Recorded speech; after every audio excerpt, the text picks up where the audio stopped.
Hi guys, welcome back to my YouTube channel Saloni's blog.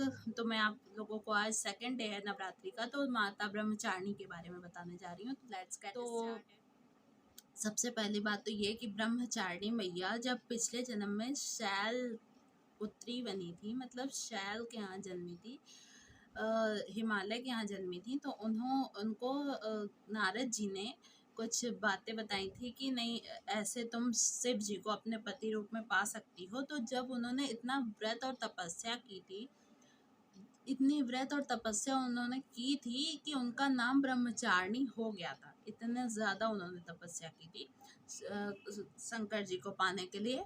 तो उन्होंने सबसे पहले तो उन्होंने मतलब उनका नाम ब्रह्मचारिणी इसीलिए पड़ गया था क्योंकि ब्रह्मचारिणी का मतलब होता है तपस्या करने वाली। तो फिर उनका नाम इसलिए ब्रह्मचारिणी पड़ गया था। और दूसरी बात ये कि उन्होंने 1000 वर्ष तक फल फूल खाए थे, सिर्फ फल फूल पे रही थी 1000 वर्ष तक। और 100 वर्षों तक उन्होंने सिर्फ और सिर्फ जमीन पर रहकर मतलब सिर्फ जमीन पर रहकर निर्वाह किया था, मतलब सिर्फ जमीन पर रहकर उन्होंने अपना गुजारा किया था पूरे 100 वर्षों तक।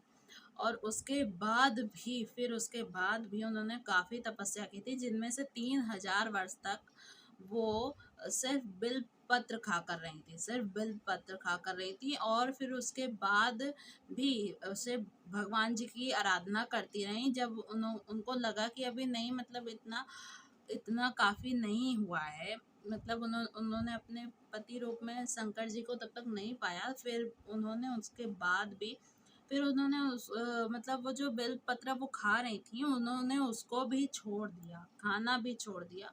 और फिर काफ़ी दिन तक तो उन्होंने कई हजार वर्ष तक तो उन्होंने बिना जल, बिना निराहार रहकर, निर्जल और निराहार जिसको कहते हैं, निर्जल और निराहार, तो वो इस तरह भी रही थी काफ़ी दिनों तक। तो इसके तो जब वो निर्जल और निराहार रही थी और उन्होंने पत्ते भी खाना छोड़ दिया था, तो उनका नाम अपर्णा पड़ गया था। तो उन्हें ब्रह्मचारिणी मैया को अपर्णा भी कहा जाता है। यही कहानी है ब्रह्मचारिणी मैया की। और तो फिर please like, share and subscribe करिएगा।